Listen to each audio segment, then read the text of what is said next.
Halo teman-teman, sebelum saya memulai pembahasan kita, saya ingin membantah terlebih dahulu tentang fitnahan seseorang yang tidak benar tentang saya. Pertama-tama, saya harus sampaikan kepada orang itu bahwa saya tidak pernah mengkhianati pembaptisan saya. Yang kedua, saya sangat membenci dukun. 3, saya tidak pernah memiliki indera keenam. 4, saya tidak pernah membuka mata batin. 5, saya tidak pernah bersekutu dengan setan. Yang keenam, saya tidak pernah mengikuti organisasi satanik manapun. Oleh karena itu, saya menantang Anda dari 280 jiwa penduduk Indonesia untuk membuktikan bahwa saya pernah melakukan semua hal yang saya sebutkan di atas. Jika Anda tidak bisa membuktikannya, maka saya harus katakan bahwa Anda hanyalah seorang oknum yang hidup sebagai seorang kriminal yang tidak tahu bagaimana cara mencari uang, akhirnya mengaku bertobat, kemudian berdiri di atas mimbar gereja untuk menyesatkan banyak orang dengan doktrin yang sesat. Memang saya akui bahwa saya adalah seorang pendosa. Namun demikian, kamu tidak bisa menfitnah orang tentang suatu hal yang orang itu sendiri membencinya. Itu tidak fair, bro. Dan kalaupun saya ini memiliki dosa, sebagai orang Katolik, saya hanya boleh melakukan pengakuan dosa kepada romo saya, bukan kepada Martin Luther. Begitu, bro. Dalam hal fitnahanmu itu, engkau bisa salah. Dari situ, saya bisa meragukan bahwa engkau adalah seorang karismatik yang sejati. Bahwa memang benar saya orang berdosa. Tetapi mengenai hal-hal tentang perdukunan ataupun tentang bersekutu dengan setan, tidak pernah saya melakukannya. Bahkan indera keenam sekalipun saya tidak pernah punya. Tidak pernah, bro. Kok enak sekali memfitnah orang. Begitu ya? Mari kita lanjutkan pembahasan kita. Ya, jumpa lagi dengan saya.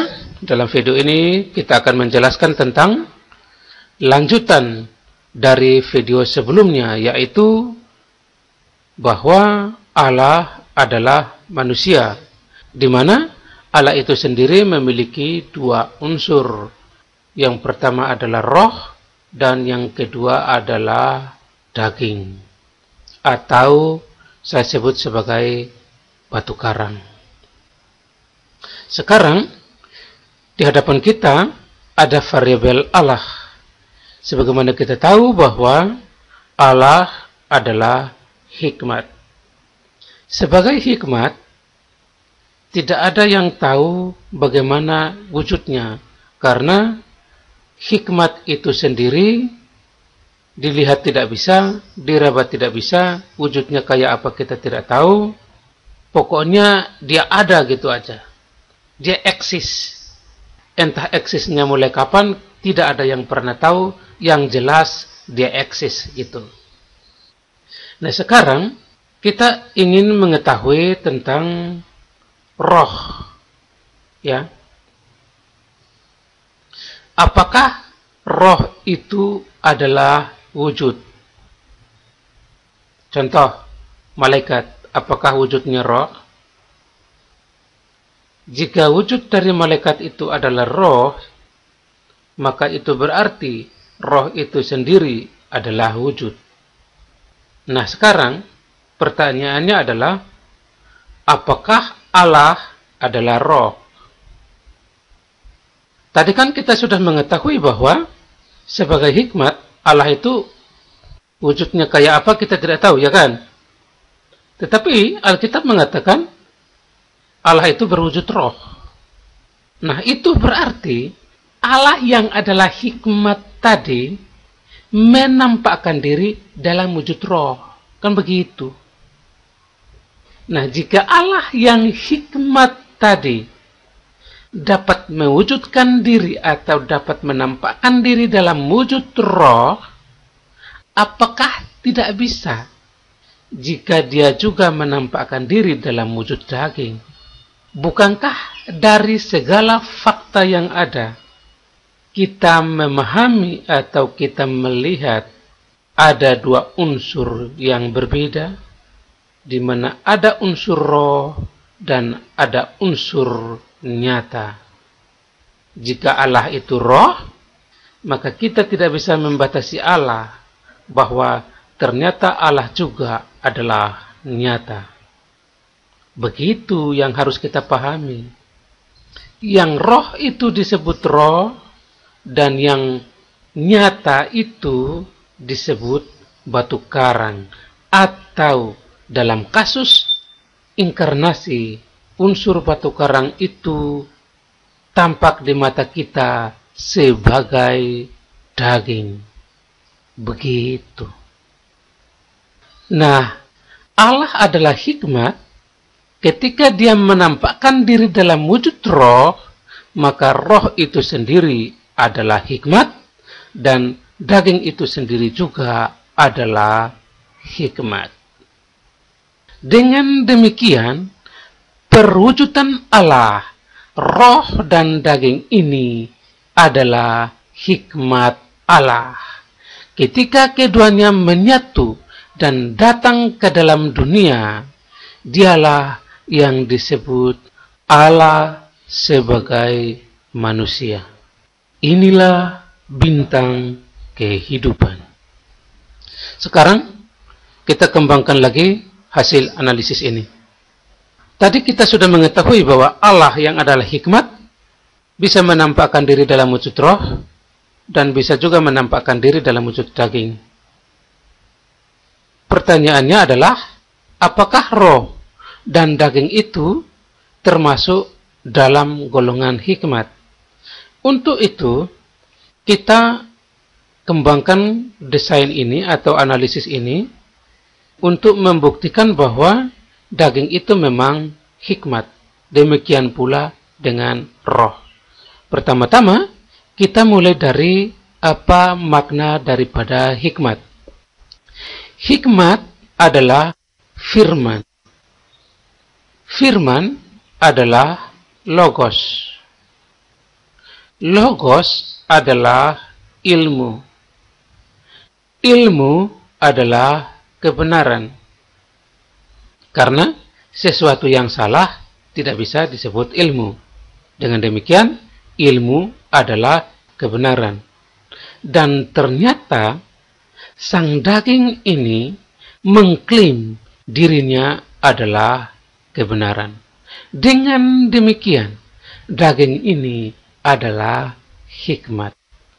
Begitu. Nah, sekarang kita kembangkan lagi dari firman. Firman itu apa?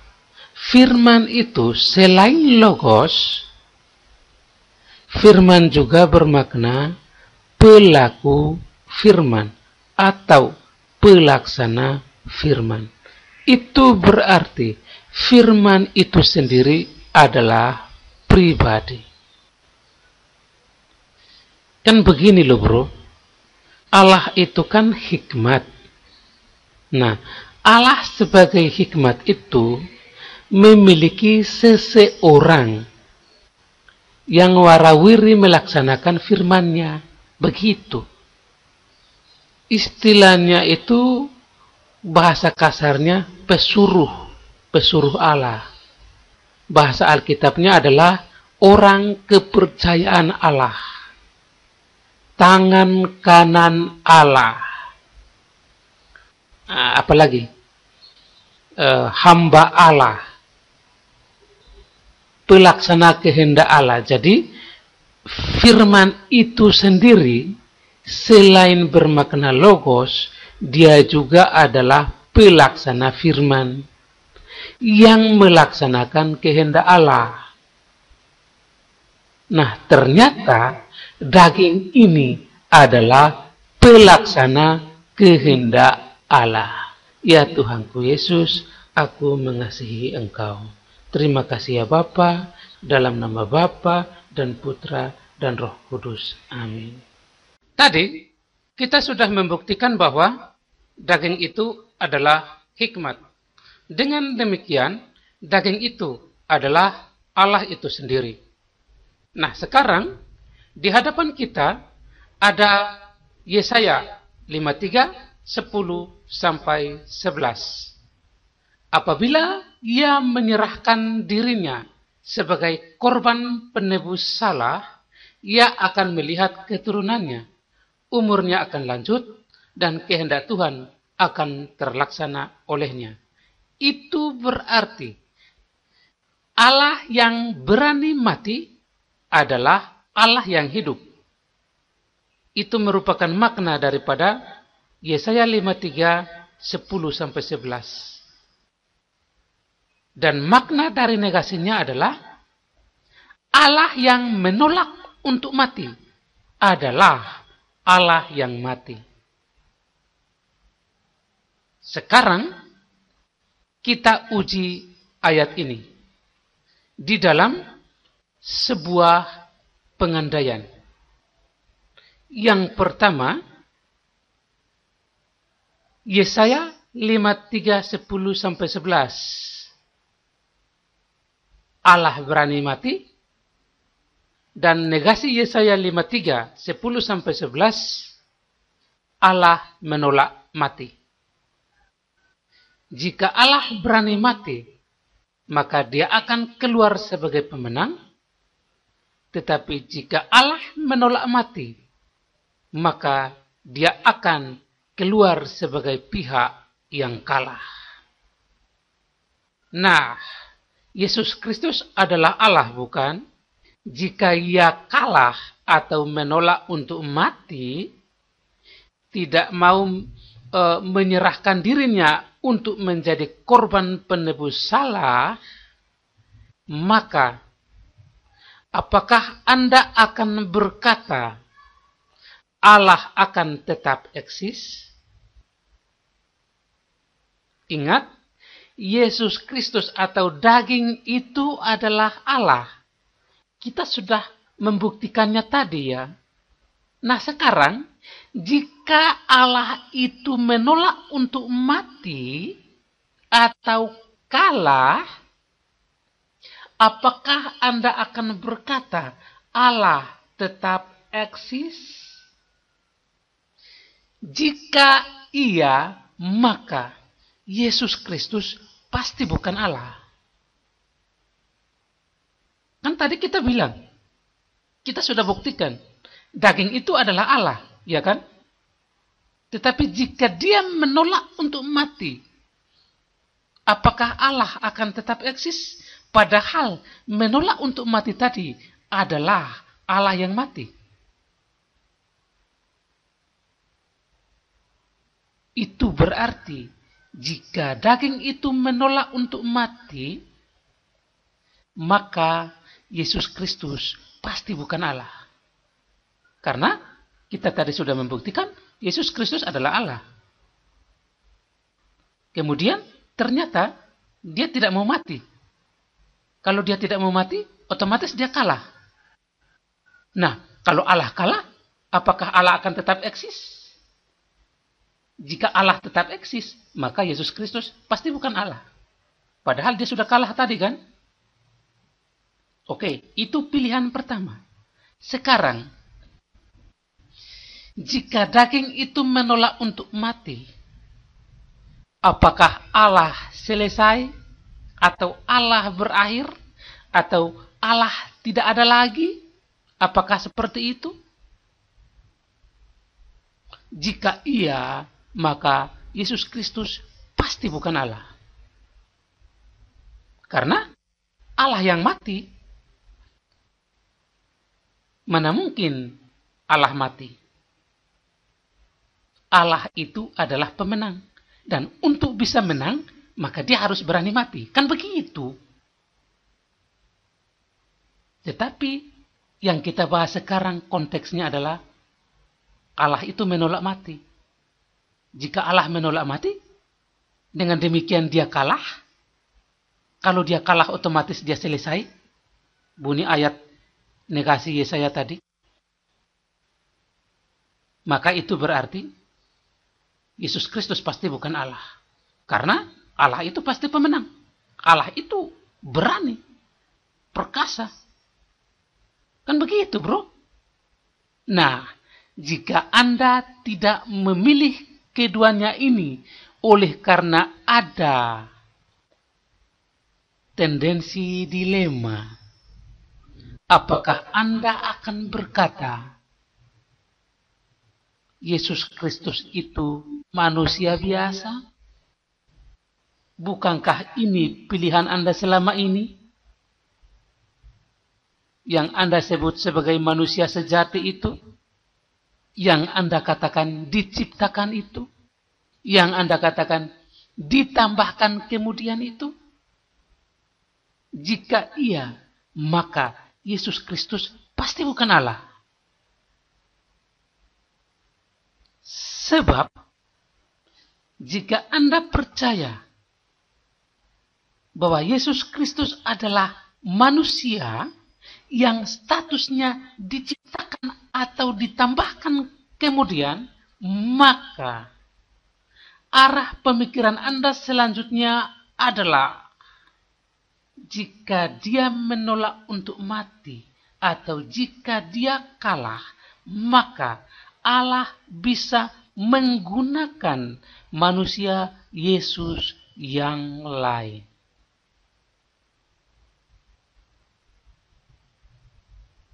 Jadi, jika Anda memiliki hati yang memberontak terhadap apa yang saya jelaskan saat ini di dalam sisi negasi Yesaya 53 10-11 ini, berarti Anda adalah musuh daripada Allah.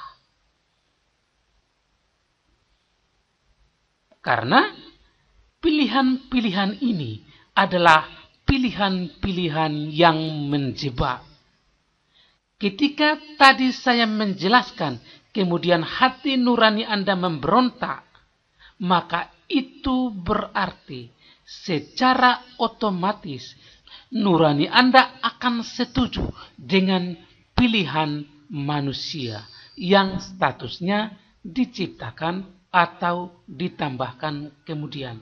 Dengan demikian, Yesus Kristus atau sang daging itu tidak akan pernah menjadi Allah bagi Anda.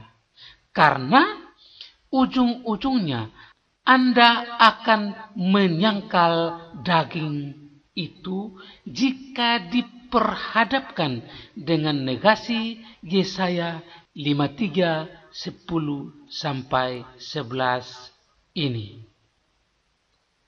Sebab yang harus kita ketahui adalah bahwa negasi Yesaya 53 10-11 ini adalah sebuah dasar halu yang kita karang sendiri menurut imajinasi kita sendiri. Dengan demikian, semua pilihan yang ada di dalamnya adalah pilihan-pilihan yang menjebak Anda. Sebab negasi Yesaya 53 10-11 adalah sebuah dasar halu yang berlawanan dengan fakta, di mana faktanya adalah sang daging itu berani mati. Dengan demikian, Yesus Kristus adalah Allah. Karena dia pasti menang tanpa keraguan. Jadi, jika Anda terjebak dengan pilihan-pilihan yang ada di dalam negasi Yesaya 53, 10-11 ini, maka Anda akan berujung pada penyangkalan terhadap daging itu. Jika iya, maka Anda menolak roti. Jika Anda menolak roti, maka Anda menolak hidup. Jika Anda menolak hidup, maka Anda menerima kematian. Ya Tuhanku Yesus, aku mengasihi Engkau ya Allah. Aku mengasihi Engkau ya Allah. Aku mengasihi Engkau ya Allah. Aku mengasihi Engkau ya Allah. Hiduplah Engkau Tuhan. Hiduplah Engkau Tuhan. Terpujilah Engkau ya Allah. Dalam nama Yesus, aku berdoa. Amin. Dalam nama Bapa dan Putra dan Roh Kudus. Amin. Sekarang kita perhatikan kembali ayat ini. Secara makna, ayat ini sangat memaksa kita untuk memperhatikan negasinya, karena mengandung unsur ancaman. Ancaman ini adalah ancaman yang sangat serius. Pertanyaannya adalah, apakah ancaman ini ditujukan kepada seorang manusia, ataukah sebenarnya Allah mengancam dirinya sendiri? Untuk itu, kita perhatikan Tuhan Yesus Kristus berkata, barang siapa tidak percaya bahwa akulah Dia, maka kamu akan mati dalam dosamu. Akulah Dia, jika dijabarkan akan menjadi aku adalah Dia. Jika Yesus Kristus mengucapkan kata aku, maka aku yang dimaksud adalah Bapa, Putra, dan Roh Kudus. Demikian pula istilah Dia. Dia yang dimaksud adalah Bapa dan Putra dan Roh Kudus. Jadi, ketika Yesus Kristus mengatakan, aku adalah Dia, maka istilah Dia dikembalikan kepada aku. Sehingga bunyinya menjadi, aku adalah aku. Dengan demikian, aku adalah Dia memiliki makna yang sama dengan aku adalah aku. Ini adalah rumus yang valid tanpa keraguan. Sebab ketika Tuhan Yesus Kristus berkata, akulah Dia, maka sebenarnya Dia menunjukkan kepada dirinya sendiri yang duduk di atas tahta Allah itu. Sehingga Dia berkata, barang siapa tidak percaya bahwa aku adalah Dia, maka kamu akan mati dalam dosamu. Sayangnya, rumus ini tidak bisa dihasilkan dari doktrin Tritunggal yang penjabarannya seperti ini. Karena doktrin Tritunggal yang lama ini menjabarkan Allah atau menggambarkan Allah sebagai tiga diri yang terpisah, yang menyangkal satu sama lain. Menurut penggambaran yang ada di dalam doktrin Tritunggal yang lama ini, ketika Yesus Kristus mengatakan aku, maka istilah aku secara spesifik ditujukan kepada diri anak itu sendiri. Sudah paham sampai di sini? Demikian pula ketika Bapa mengatakan aku, maka aku yang dimaksud di situ adalah aku secara spesifik Bapa. Dan itu sesat. Karena Allah digambarkan secara tiga diri yang terpisah dan saling menyangkal. Begitu, bro. Kau jangan memberontak. Parah kau. Aku tahu maksud kau. Apakah you mengerti, bro? Parah kau. Dan rumus tadi hanya bisa dihasilkan dari doktrin Tritunggal yang versi baru. Karena doktrin Tritunggal ini jika diintegrasikan dengan doktrin perikoresis akan harmonis. Karena doktrin Tritunggal yang baru ini secara otomatis perikoresis. Sedangkan doktrin Tritunggal yang lama ini jika diintegrasikan dengan doktrin perikoresis tidak nyambung. Perikoresis itu menggambarkan Allah tiga diri yang menyatu. Sehingga kalau satu mengucapkan aku, maka aku yang dimaksud itu langsung menyebut tiga diri itu. Tidak ada pemisahan. Dan doktrin Tritunggal yang lama ini sesatnya parah. Mohon maaf. Begitu ya. Nah, untuk membuktikan lebih lanjut tentang kesalahan doktrin ini, kita membuat intermezzo dulu untuk bisa lanjut ke materi berikutnya. Begini, ada sebuah argumen filsafat yang berbunyi demikian. 3x kurang 3 sama dengan 6. 3x kurang 3 adalah variabel bagian kiri atau sisi kiri. Sedangkan 6 adalah variabel sisi kanan. Variabel sisi kiri ini adalah variabel utama. Sedangkan variabel sisi kanan ini adalah variabel keterangan. Kalau penulis tidak mau memberi keterangan, itu haknya dia. Tetapi supaya orang lain yang membaca mengerti apa maksud dari penulis itu, maka dia memberikan keterangan 6. Karena begitu argumen filsafatnya, maka kita tidak punya hak untuk merubah. Perhatikan, jika dibaca dari kiri ke kanan, 3x kurang 3, variabel sisi kiri ini tidak boleh menyangkal variabel sisi kanan. Jika ia menyangkal, itu namanya tidak sama dengan. Begitu. Demikian pula, jika dibaca dari kanan ke kiri, 6 ini tidak boleh menyangkal variabel sisi kirinya. Jika menyangkal, itu namanya tidak sama dengan. Jadi, variabel sisi kiri tidak boleh menyangkal variabel sisi kanan, dan variabel sisi kanan tidak boleh menyangkal variabel sisi kiri. Itu yang disebut dengan sama dengan. Kalau tidak sama dengan, itu namanya menyangkal. Karena kalau menyangkal, maka argumen 3x kurang 3 sama dengan 6 ini pasti akan berubah bunyinya.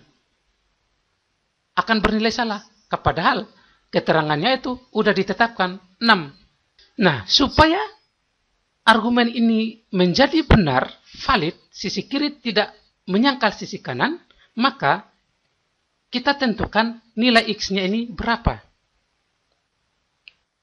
Jika nilai x-nya ini 1, maka bunyinya adalah 3 kali 1 adalah 3, kurang 3 sama dengan 0. Itu berarti belum tepat. Karena yang diminta oleh penulis argumen ini adalah 6. Nah, jika nilai x itu 2, maka bunyinya adalah 3 kali 2 sama dengan 6, kurang 3 sama dengan 3. Itu berarti masih belum tepat.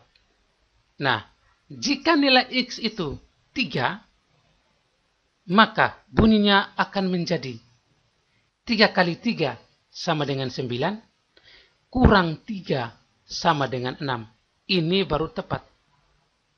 Jadi, nilai x tidak boleh menyangkal nilai 3. Demikian sebaliknya, nilai 3 tidak boleh menyangkal nilai dari X. Dibaca dari kiri ke kanan, harus tidak boleh saling menyangkal. Demikian pula, dibaca dari kanan ke kiri, harus tidak boleh saling menyangkal. Sekarang, variabel sisi kiri ini kita ganti dengan Yesus Kristus. Sama dengan kita ganti dengan adalah. Variabel sisi kanan kita ganti dengan Allah. Perhatikan, jika dibaca dari kiri ke kanan, maka itu valid. Ya kan? Yesus Kristus adalah Allah. Valid ya? Tapi pertanyaannya adalah, ketika dibaca dari kanan ke kiri, apakah Allah adalah Yesus Kristus? Jika Anda mengatakan Allah bukan Yesus Kristus, maka secara otomatis Yesus Kristus pasti bukan Allah. Karena Allah menyangkal Yesus Kristus, bro. Sekarang, perhatikan. Jika dibaca dari kiri ke kanan, valid. Ya kan? Mr. K adalah manusia. Tetapi, jika dibaca dari kanan ke kiri, ini boleh menyangkal. Karena jumlah manusia itu banyak dan tidak ada aturan yang mengikat. Ya kan? Tetapi ini adalah pembenaran pada manusia. Pembenaran pada manusia tidak dapat berlaku sama dengan pembenaran pada Allah. Itu yang pertama. Yang kedua, Allah itu cuma satu. Jika Anda mengatakan Allah bukan Yesus Kristus, itu berarti ada Allah lain selain Yesus Kristus. Jikalau begitu, Anda sesat. You paham ya? Itu yang kedua. Yang ketiga itu perikoresis. Ya, perikoresis ini. Allah itu memang 3 diri, tetapi perikoresis.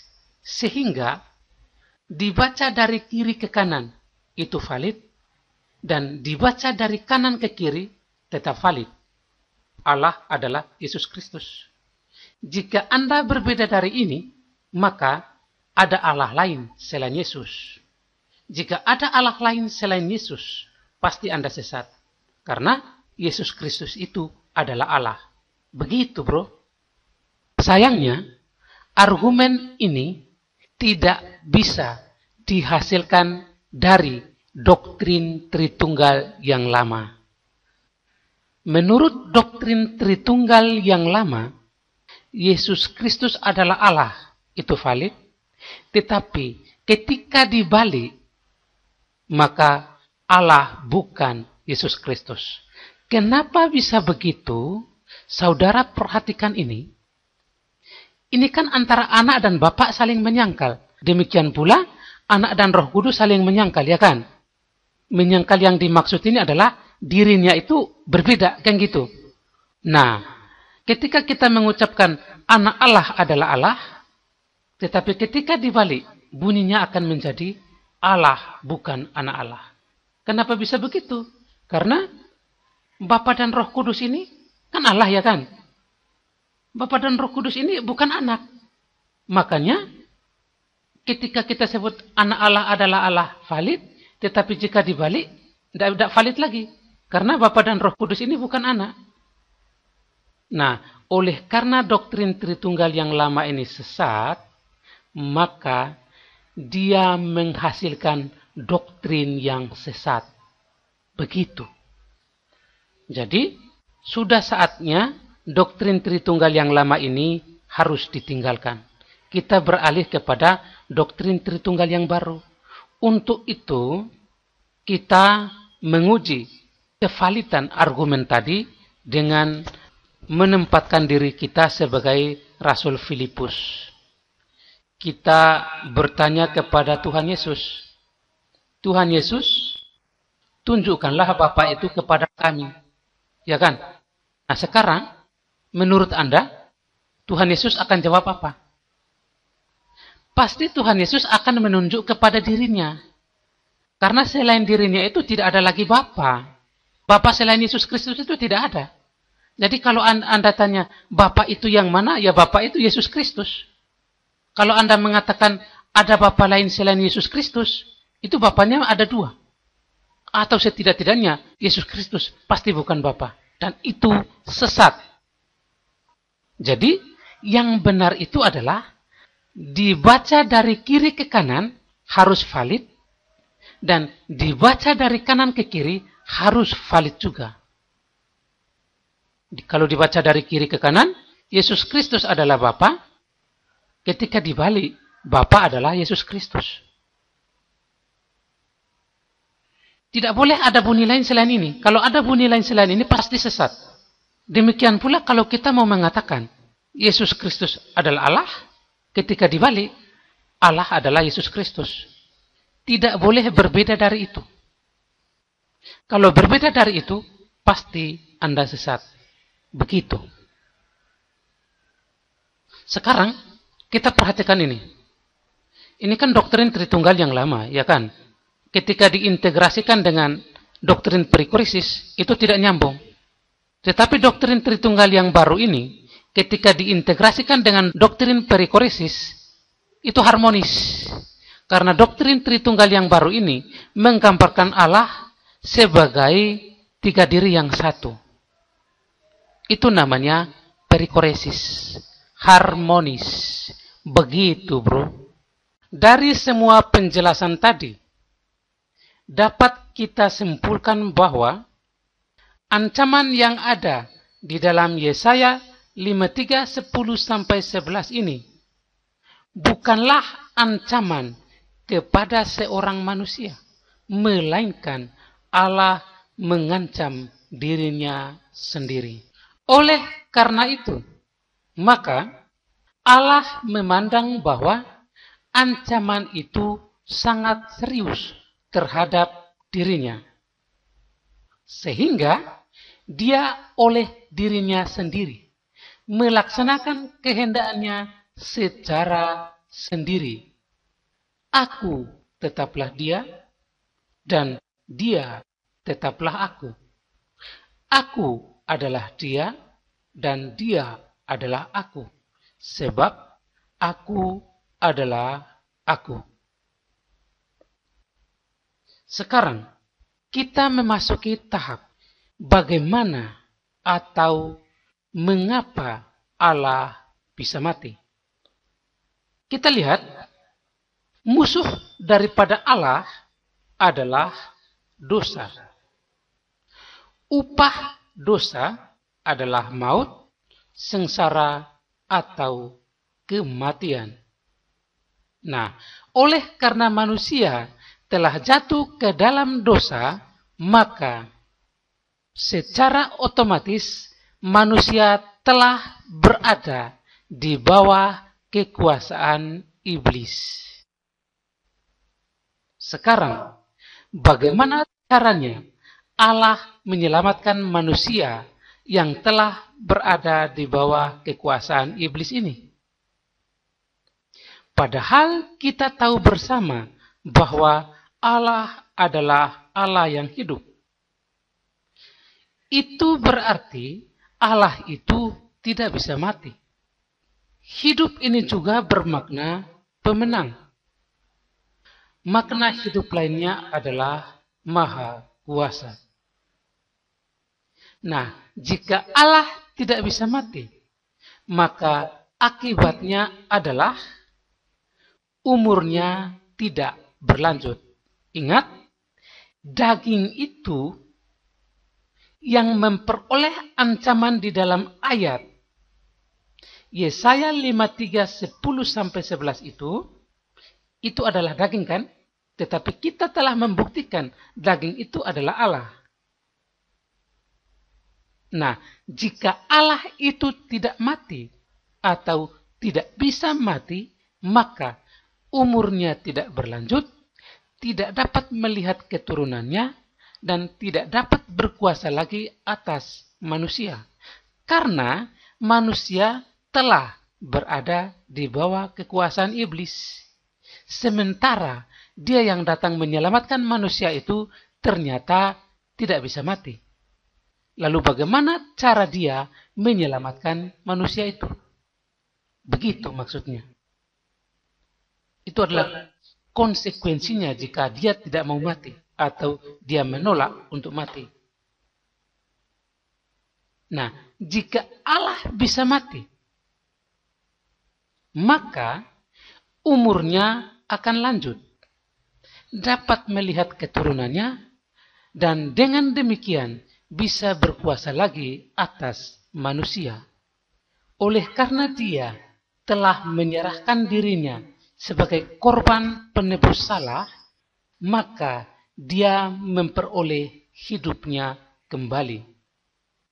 Dengan demikian, dia dapat menarik kembali orang-orang atau manusia-manusia yang telah berada di bawah kekuasaan iblis itu. Sehingga manusia-manusia yang ditariknya itu atau yang percaya kepadanya itu memperoleh hidup atau mengambil bagian di dalam hidupnya.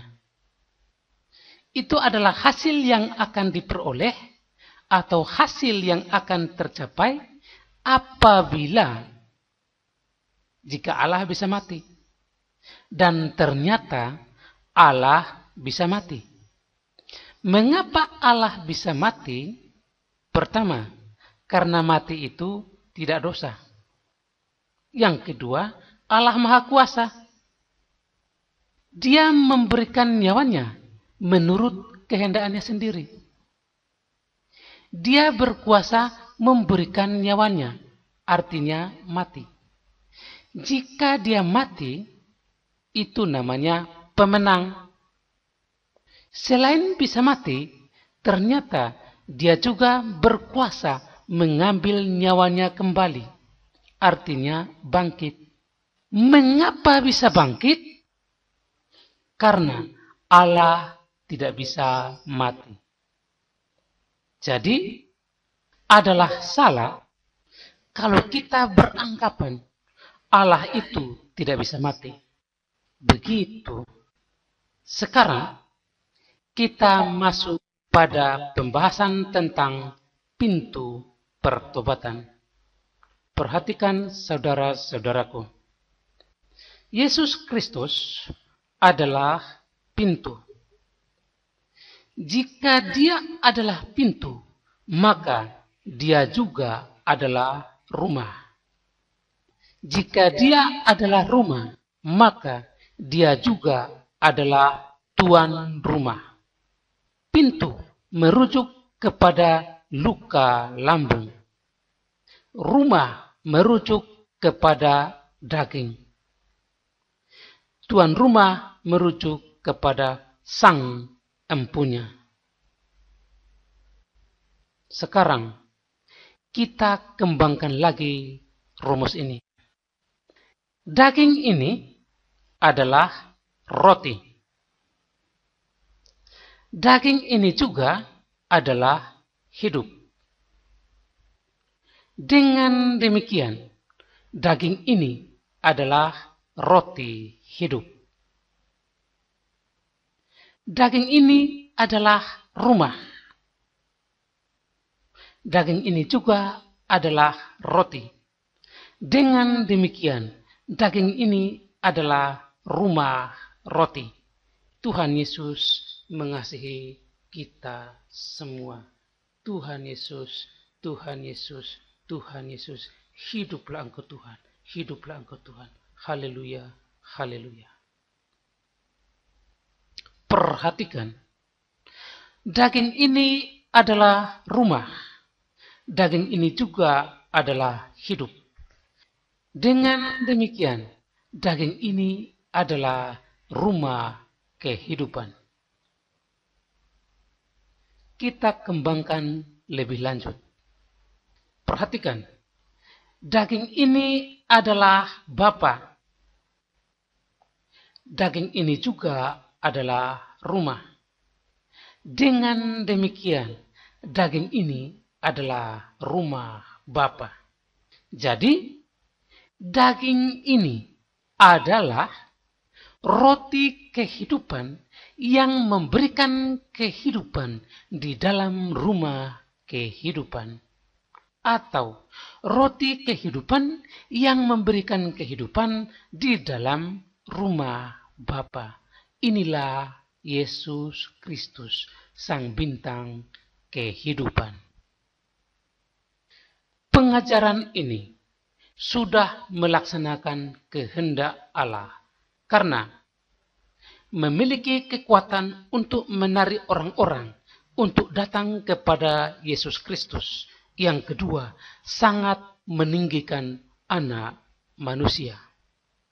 Sedangkan orang-orang yang sesat ini hanya menghina, menghujat, merendahkan, dan memfitnah Yesus Kristus dengan memasangkan label manusia yang statusnya diciptakan atau ditambahkan kemudian. Dengan demikian, mereka menfitnahkan bahwa Allah memiliki suatu kekurangan yang perlu untuk ditambahkan kemudian. Sampai di sini kita selesai. Untuk selanjutnya, kita akan membahas tentang Martin Luther adalah antikris. Mungkin ini sedikit agak lancang, tetapi ada indikasi kuat bahwa Martin Luther adalah antikris. Kita akan membuktikannya lebih lanjut. Sampai di sini perjumpaan kita. Atas perhatiannya saya ucapkan terima kasih. Aku mengasihi Engkau ya Allah, di dalam nama Putramu Yesus Kristus, aku berdoa. Hiduplah Engkau Tuhan, hiduplah Engkau Tuhan, hiduplah Engkau Tuhan. Aku mengasihi Engkau ya Allah. Dalam nama Yesus aku berdoa. Amin. Dalam nama Bapa dan Putra dan Roh Kudus. Amin.